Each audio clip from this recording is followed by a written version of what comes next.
to what happened on October the 7th? Oh, it was terrible, of course. I mean, we kind of get our news kind of also secondhand because, you know, my wife's family, they live in Gaza. They have cousins and uncles there, and their house also was bombed. We haven't been able to communicate with them for the past 3 days. Communication are lost. So we don't know actually what is the, how are they doing, but, you know, we're used to that. I mean, it's just like, it's very repetitive. We're used to that. We're used to them being bombed every time and moving from one place to the other. You know, it's just like those Palestinians, they're very dramatic. Israel killing us. But they never die. I mean, they always come back. You know, they're very difficult to kill, very difficult people to kill. I know because I'm married to one. I tried many times, couldn't kill her. I mean, there's a dark humor there, and I understand why, because Oh, it's not dark humor. I try to get to her every time, but she uses our kids as human shields. I can never take her out. Again, I understand the humor, but to be serious, Bassem, about this, tonight there is... I will be serious. Now, I will be serious. I was watching your interview with Ben Shapiro, and I'll tell you one thing. Yeah. I think that Ben Shapiro is one of the smartest people who ever walked this earth. He's very, very smart. I follow him, and I believe everything he said. And when he came on your show, his solution was, and I quote, his solution was that the solution for this is for Israel to annex Gaza and to kill as many son of bitches as possible to make sure that this will never happen again. And anyone who called for a ceasefire will be a terrorist sympathizer. So God forbid, I don't want to be labeled as a terrorist sympathizer. So I agree with Ben Shapiro. I think we should kill as many son of bitches as possible. Well, let me, so okay, far, but Bassem, let me... so far, 3,500 people were killed, including 5,000 son of bitches in the bombing of the Baptist hospital as we speak right now. 1/3 of those 3,500 were children. So my question to Ben Shapiro is, how many more son of bitches do we need to kill so Ben Shapiro is happy? Okay, because it changes Bassem, from 1 year. It changes from one. I'm sorry that. Listen, I'm really at a disadvantage here. I'm looking at a camera. I don't see you. I can hear you on my ears. The reason I'm interrupting so is I think you might be. I think you're conflating different interviews with Ben Shapiro. He didn't use the phrase "sons of bitches" with me. Let me play to you what he actually said on my show. He did. Go back to your interview. No, he didn't. That was another interview. But let me play what he said to me here.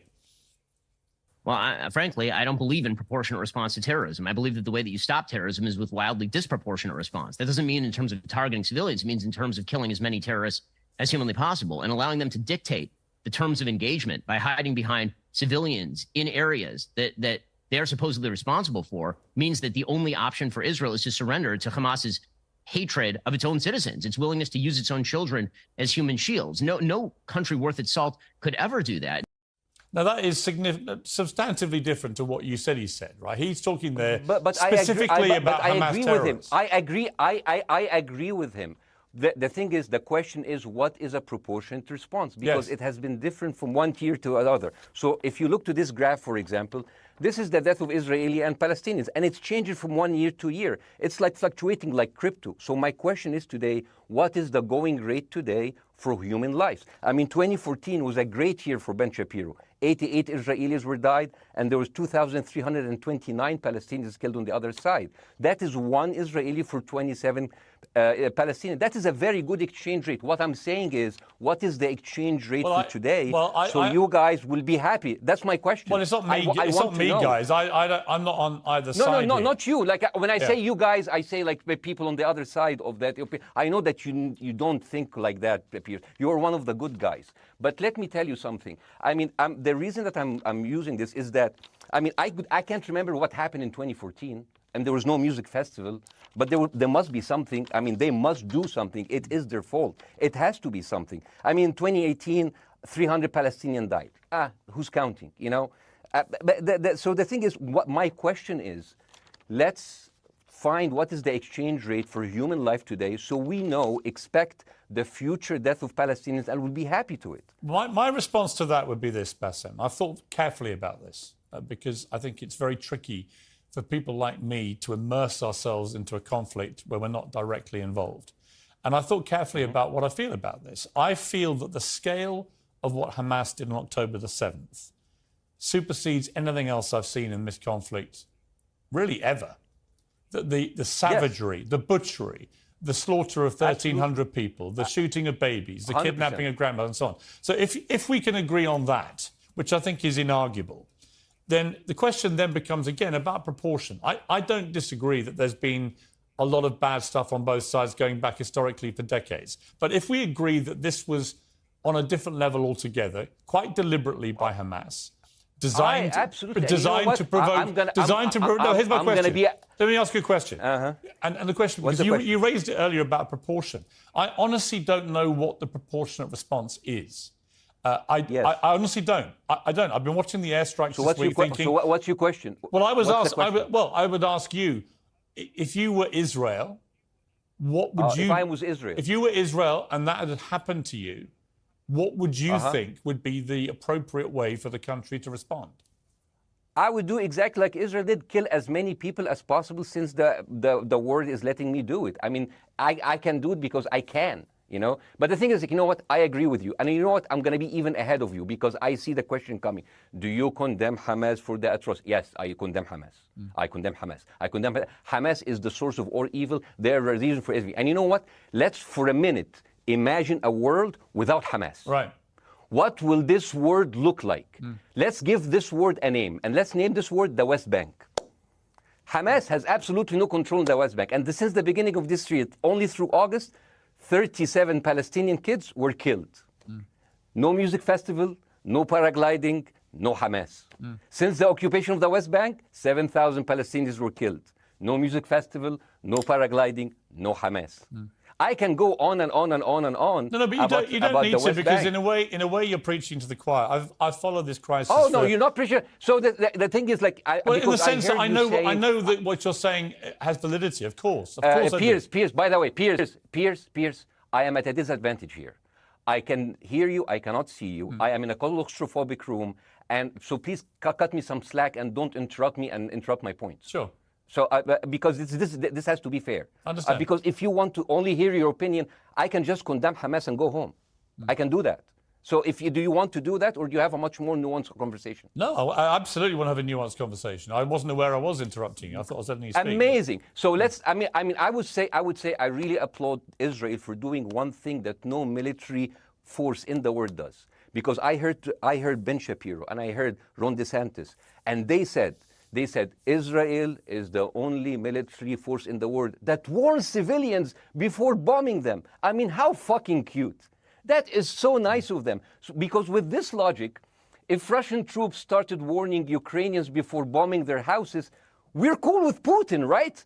I mean, okay, Habibi, you have warned them, go invade. It's fine. You have done your job. I mean, the thing is, and I understand, and I also heard Ben Shapiro talking about Human Shield. So you remember my wife's family, they live in Gaza. So I asked them, I told them, when Israel give you the nice warning, the cute warning, does Hamas force you to stay in your home so you can be bombed and use as Human Shield? You know what, Hassan here, my wife's cousin, he's a loser, you know. He told me, you know, when I asked him, does that happen? He told me, no. The lying son of a bitch lied to me. I told him, you don't understand. Ben Shapiro and Ron DeSantis keep saying that Israel warns you and Hamas asked you to stay put. So I told you, he's a loser. He never kept a job. He even failed in all of the interviews to become like a Human Shield. I would believe Ben Shapiro. Let me ask you this, Bassem. So let's go with that. No. Let me ask you this. At some point, I must be able to ask you questions. It's not a monologue for you, Bassem. If we agree that for the 14,000 casualties, I mean, who's counting, are Human Shield, does that mean that every single one of those civilians was standing, obscuring a military target behind them? Because that's a lot of weapons. I mean, Hamas is packing. No, of course it doesn't. And look, it doesn't. So there's some collateral damage. Lots of collateral damage. Yes. It's fine, yeah. You kill some to save some and then kill some more. Yeah, I agree. Yeah. Well, let me ask you this. Again, it comes back to proportionate response. When the world decided it had to get rid of ISIS because of the appalling butchery they were carrying out, it did so by also killing, very sadly, a lot of civilians along the way by doing airstrikes against places which but killing civilians are inevitable. You said that in the beginning. My point is, it's inevitable. Yeah, but once Israel has decided that they want to get rid of Hamas, and Hamas is embedded with civilian population. I'm very concerned about what's going to happen next. I've written a column tonight saying, I remember the Iraq War, which I opposed, right? I remember all this. So my question for you is, what would you think would be an appropriate response by Israel to what happened? Well, these are years of disproportionate responses of Israel. Right. Did it solve the solution? Did it solve the problem? Did it work before, so it will work? What will be the surprise this time? What will be the twist that will make this work this time? What will be different this time? Seriously, I mean, like, this is only the last 15 years. I mean, because it's too many papers. I just got this. But how will this be different? And the thing is, I am so glad in the introduction that you mentioned the Iraq War. I applaud you, Piers, for saying that, because you were honest about it. You said that spreading lies like WMDs make people look at those people as less of humans, and they would accept the death of 1 million Iraqi, whether by sanctions or by invasion, right? You are a good man. This is amazing. And you know what is similar? Is when you spread the lies of 40 decapitated babies, although it was refuted. So what happens when people hear that, killing babies is horrible. But when you say decapitated 40 babies, you are planting a certain image with a certain trigger in people's mind. Who has said that? Who has said 40? Who has said that? You have said 40 decapitated. Who has said that? You have repeated. No, I haven't. What? I've never said that. You haven't said on your show 40 decapitated babies? Never. Ben Shapiro didn't say it? No. Ron DeSantis didn't say Nobody it? has said it. Okay, Piers, nobody said it? No. Oh, okay, maybe I am wrong. Decapitated. Here's you're the wrong. thing. I've never said that. The thing, what happened, no, you're wrong. But the thing is, when Iraq, the thing is, the same thing is happening in Iraq. Ben Shapiro once tweeted, not even about Gaza, about the West Bank, when Israel continued to build the illegal settlement. He said, 2017, Israel likes to build things, and Arabs, not Palestine, not Hamas, Arabs like to bomb crap and live in open sewage. Yeah, I thought that was very the Israeli defense minister, he said, those are human animals. And the thing is, Ben Shapiro should know better, because, long before the Holocaust, before Jewish people were thrown in the gas chambers, the Nazi propaganda called them rats. Now, as a human being, I will never accept that another human being thrown into a gas chamber, but a rat, kill 10. Kill 1,000, 3,500. They are son of a bitch. They are human animals who live in open sewage and decapitate babies. And because of that propaganda, Mr. Morgan, that guy in Illinois, the 71 years old guy, he killed, stabbing the 6-year-old Palestinian kid in Illinois 26 times. And he used to play with him. They used to be friends. But he went in, marching into their apartment, stabbing his mother and killing him, shouting, all Muslims could die. Yeah. It took you 80 years to change one word from Jewish to Muslim. And then you transferred your guilt to us and took away our land. Bassem, let me ask you a question. That deal sucks, man. Let me ask you a question. How do we get from where we are now to peace? Well, first of all, you need to change the perception. Nikki Haley, the American presidential candidate, said, we are in Israel in this because it's a fight between good and evil. Now, if you already decided someone is good, he can do no evil. And if you decided someone is evil, it's good to kill them. Killing them is good. You see, and the thing is, it is not like something new. I mean, I look at history and I see, I'm sorry to say this, but Westerners has always dealt like this with indigenous people. You first treated them like savages, Native American, First Nation, Aboriginal. They're savages. Kill all the savages. And then when they're almost extinct, you start feeling sorry for them, like animals. So maybe the solution is that we kill as many Palestinians as possible, so the few of them that remains do not bother you. And maybe Netanyahu, when he lives for another 100 years, he'll become a tree hugger. Let me just challenge you on this. And he will campaign for preserving the three Palestinian. You keep talking about Westerners like me. Okay, so let me return the favor, okay? Hamas is dedicated to the complete eradication of Jewish people. I am not the spokesman for Hamas. I'm not saying you are. Why do you keep... I'm not saying you are. I'm not their spokesman. You're talking to me. I fucking hate them. Bassem, Fuck Hamas. Hamas. No, are you happy? You're missing my point. You're talking in a generalized way about people in the West who always talk about Arabs as savages. I don't. No. I'm talking about America. About I actually led the campaign. I'm talking about West. I led the media campaign in this country against the Iraq War. Okay, so I don't see. I don't see people in the Middle East as savages. You are one of the good ones. But what I would say is, I'm talking about you. You're great. No, it's not about me being amazing. great. We love you. It's about the way Hamas behaved on October the 7th was like savages, like a pack of savages. It was the worst atrocity against Jewish people since the Holocaust. There has to be, of course, there has to be a response. And my they question should be eradicated. My question to you is, notwithstanding the history, Bassem, what is the proportionate response? But I don't know. But there's no Hamas in the West Bank, and they're still dying there. So what's your excuse? I don't have any excuse. Okay, what's your explanation? Sorry, my earpiece went down. Listen, I don't make any pretense that this hasn't been a massive problem between Palestine and Israel going back to the mid-40s. We all know this, right? Piers, listen. I'm not saying that you're making excuses, but if you are adopting a certain point of view, you have to at least defend it. I'm telling you, there is no Hamas in the West Bank. What is the excuse? Not your excuse. What is the excuse to kill those people?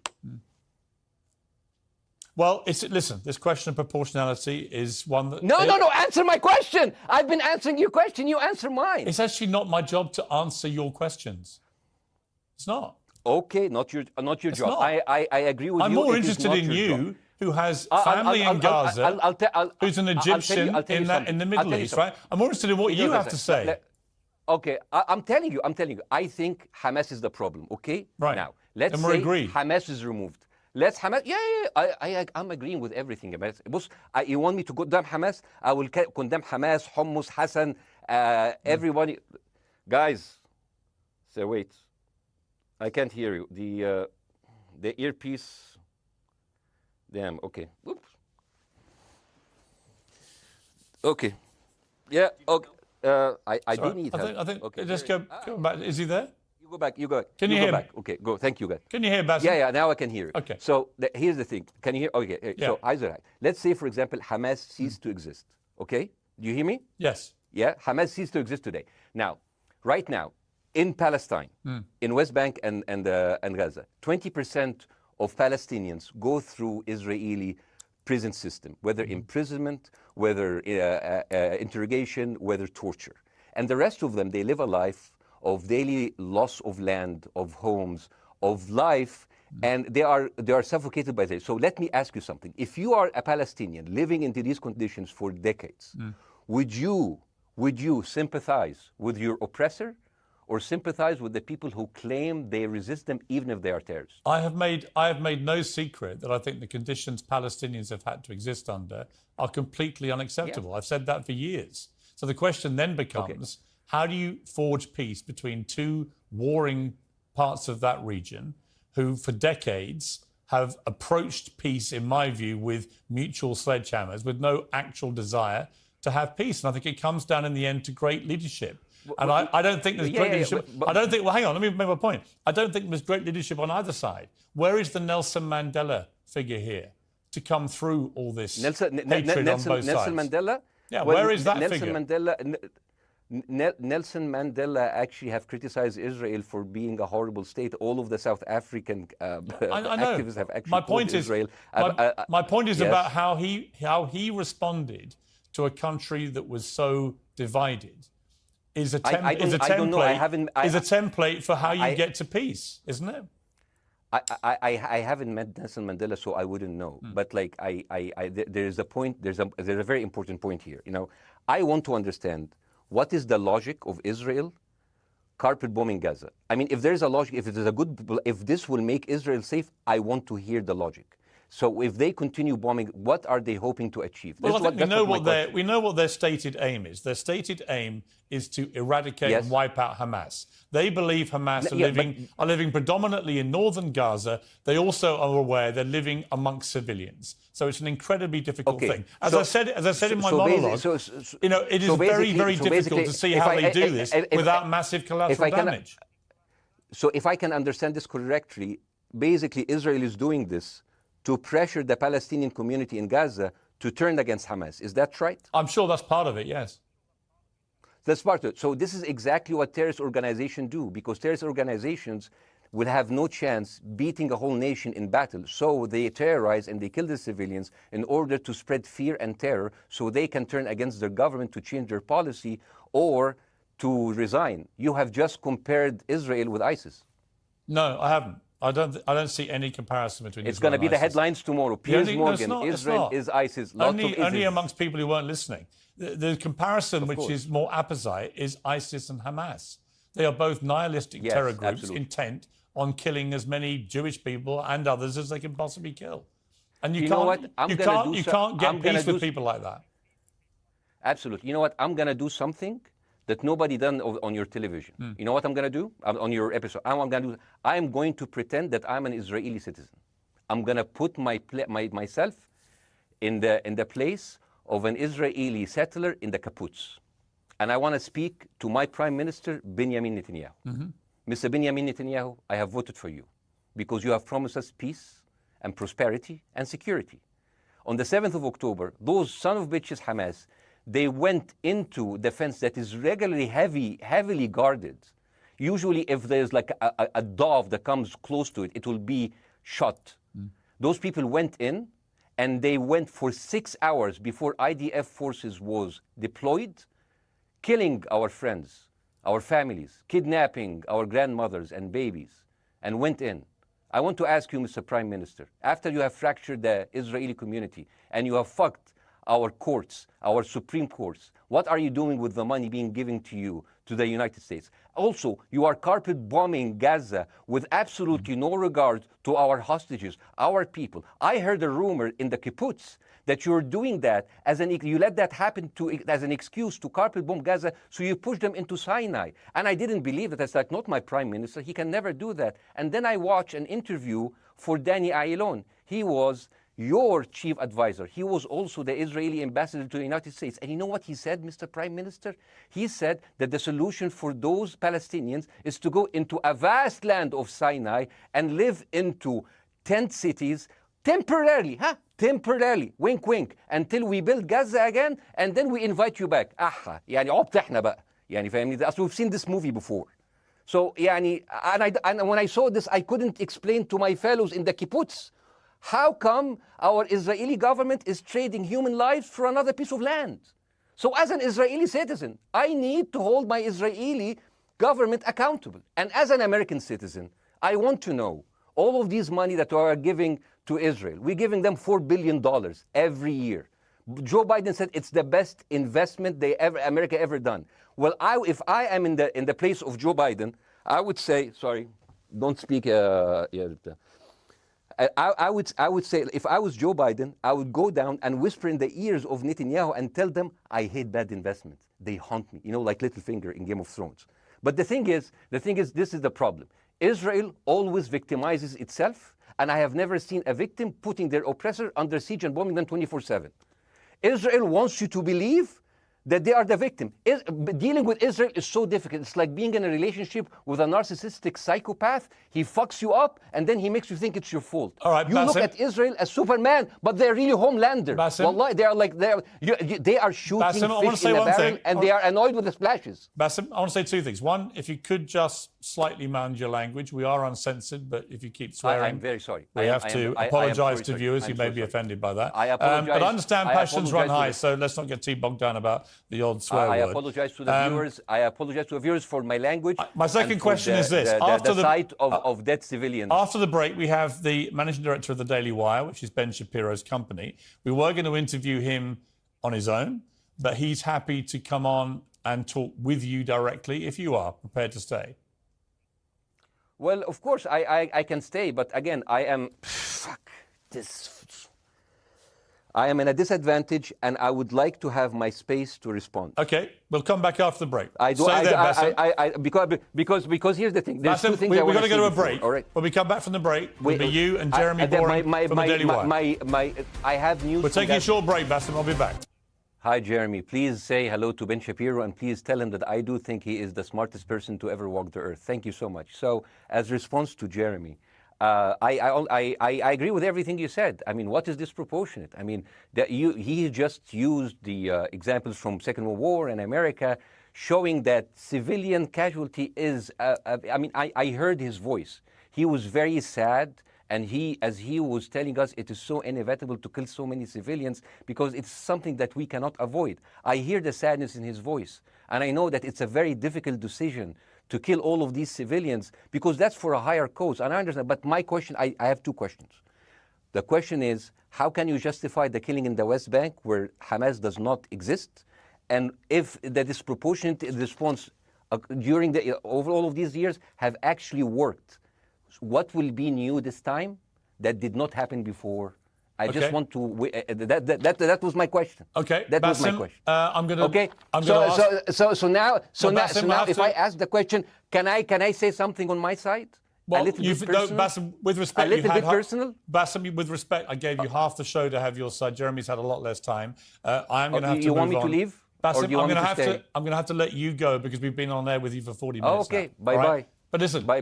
I would like to talk to you again, Bye-bye. and thank you for joining the program. I appreciate it. Oh, by the way, my wife's family is all right, and they sent us a house. It's bombed. It's beautiful. It's going to be a good like Halloween theme. So well, I'm very sorry for what your family are going through in Gaza, and I mean that very sincerely. By the way, I don't know. I don't know I don't know him. By the way, I haven't actually met them. They didn't even come to my wedding. They couldn't because they are stuck in Gaza. Okay. And she never saw them because, Gaza is not a destination. Bassem, as I say, we hear their voices, and it's they die. It's fine. It's fine. Bassem, I wish your family all the very best. Thank you for joining me. I appreciate it. I don't. Thank you.